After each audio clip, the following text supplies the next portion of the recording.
Yo, what's up guys? So dahil naghahanda na nga tayo sa pagdating ni baby. Yun, so our little princess.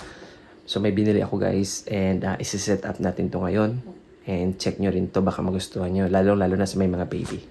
Tara guys, let's go! Yo, what's up guys? So may bago na naman tayong laruan. So meron tayo dito ngayong Minix. So ito guys, para to sa kung may mga baby kayo. Yan, so pwede nyo itong ilagay. Ano siya, CarPlay. So dapat CarPlay yung sasakyan mo. Yan, pwede ilagay mo siya sa likod. Tapos i-connect mo lang sa CarPlay. Tapos lalabas to sa screen mo. So makikita mo si baby sa harapan, dun sa mismong screen ng sasakyan. So meron tayo nito. So check natin. Yun, so yan, katulad nito guys. So yan. Yan, tapos ito siya, i-connect mo to sa sasakyan mo. Type C. Tapos ito may adapter. Ito siya guys, ito yung parang i-connect mo sa CarPlay. Madidetect niya yung camera. Yun guys. So, meron tayong manual. Minix yung manual. Yan. So, ito guys, cable.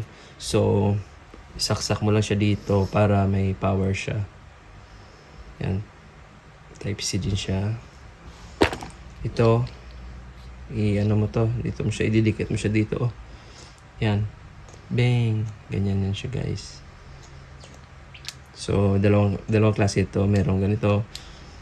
Tapos, meron din ito with strap. Yan. So, may strap siya. So, ilagay mo lang ito. Tapos, ito yung lock niya dito. Para lang. Tapos, ganyan ba? Lock mo siya dyan. So, sige. Punta tayo sa sasakyan. Try natin itong ikabit. Let's go! So, ito guys, nilagay na natin yung camera sa mount. Yan. So, adjustable din siya. Yan. So, pag lagay natin ito sa sasakyan, sa headrest. So, ito lang. So, mas stable to siya kaysa kumpara sa gamitin natin itong strap. So, mas prefer kong gamitin ito. So, yun. Let's go!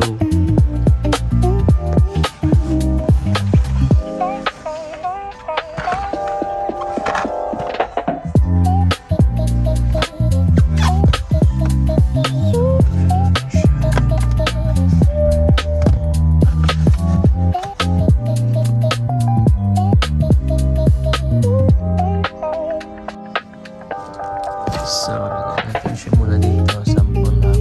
Diyan siya. Tapos, kukunik natin ito namin sa CarPlay.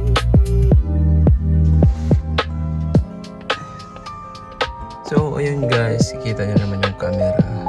Nakakonect na siya. So, yan. So, pwede naman tayo dito.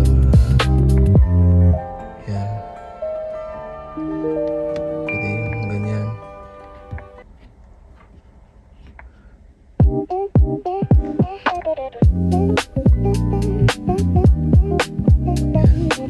Tapos pwede mo siyang i-split. So doon siya nilagay muna ako. Nakikita niyo yung may kulay kaya. Testing lang muna yan. Tapos nila siya. Kaya nakikita niyo naman. Split screen. So pwede kayo gumamit dito ng Waze.